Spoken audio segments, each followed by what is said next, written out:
Thanks for tuning in to my channel today.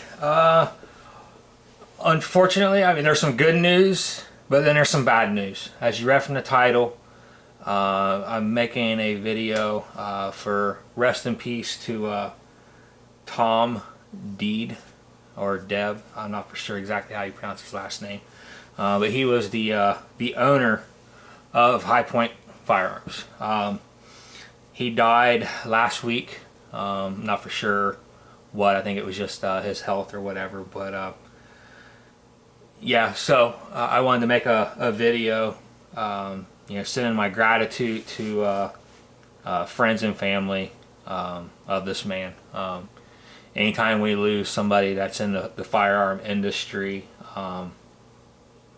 that basically, I mean, he wasn't afraid to go against the grain, and he withstand a lot of scrutiny from anti-gunners and a lot of people for making cheap, inexpensive guns, basically, is what it boils down to. Little history on Tom Deeb, as far as I know, and just my research, because there's not much out there. Basically, he founded High Point, but what happened was Stallard Arms, Umbrella, and Haskell, at one time, they were their own companies. Well, they were owned by the same guy, but they were manufacturing firearms like the 45. It was called the Haskell. It was like J45 or something or another. Don't quote me on the... I'm sure you guys probably know the models, but it was Haskell, Umbrella, and then Stallard actually made the 9mm. It basically looked like the 45. It was a full-size 9mm. And basically what Tom did was he bought the company, and what he started doing was he was basically making the same guns for a while and just stamping High Point on the side of them.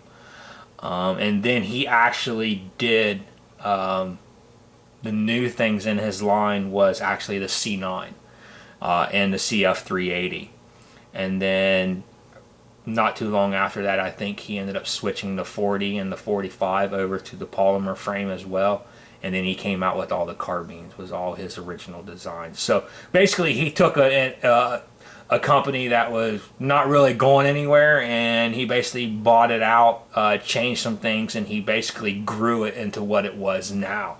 And yeah, I mean, making guns for the working man, it's not his fault that the guns got put in the other bad people's hands. So basically, like I said, it's kind of bad. That's the bad news I have to give to you. But in light of his life, everybody knew that I was done with these. Everybody that follows my channel, I went out today and I bought another High Point 9mm model C9, like always. And this isn't going to be an unboxing review, so none of this crap matters. Get the gun out and we'll throw that crap off to the side. None of that in there means anything to me. So here it is, fresh in the package, not fired. I even went to the range today. I did not fire this gun because I wanted to, the first shots I wanted to be on film. So clear gun, got the plugs even still in it. Here's my plans with this gun. Basically, I got when I gave up on the High Points, a lot of it was kind of me. I was taking this gun way too seriously as a combat defensive fighting gun, and I really wanted it to be that.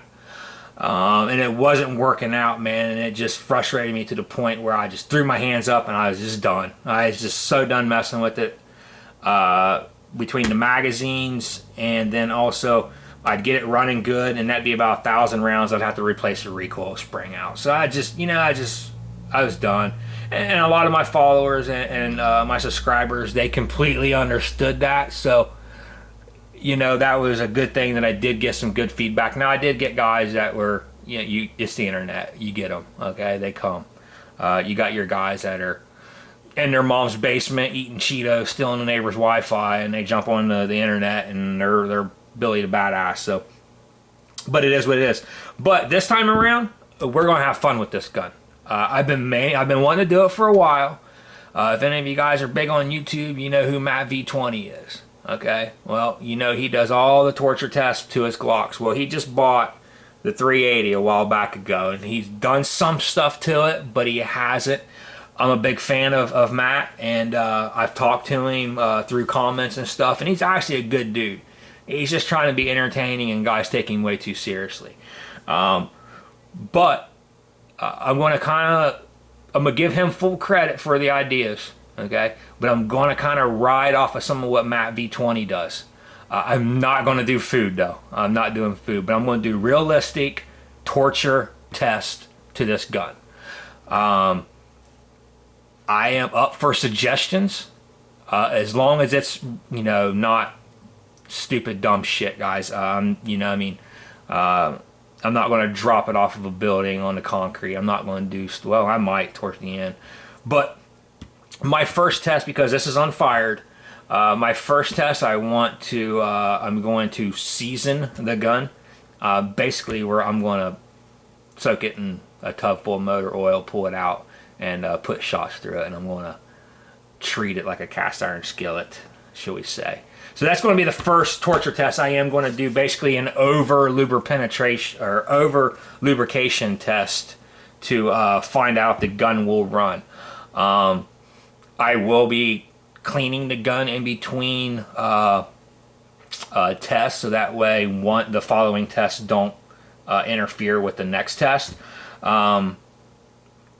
And I'm just going to run it and just see what happens. And the only two things I'm going to do to this gun is I'm going to take out the mag safety, the mag out safety, because if I'm doing water or if I'm doing snow, I'm definitely going to want to dry fire it a couple times to try to clear out that firing pin channel before I take the first shots. Also, I'm going to open the feed lips up on the magazine. Other than that, I'm not going to give it any fair chances. I'm not going to tune the magazine. I'm not going to do any of that. We're just going to basically just open the feed lips, pull out that mag safety, and we're just going to see what it's like basically from the factory with the feed lips open, and just see what it'll do.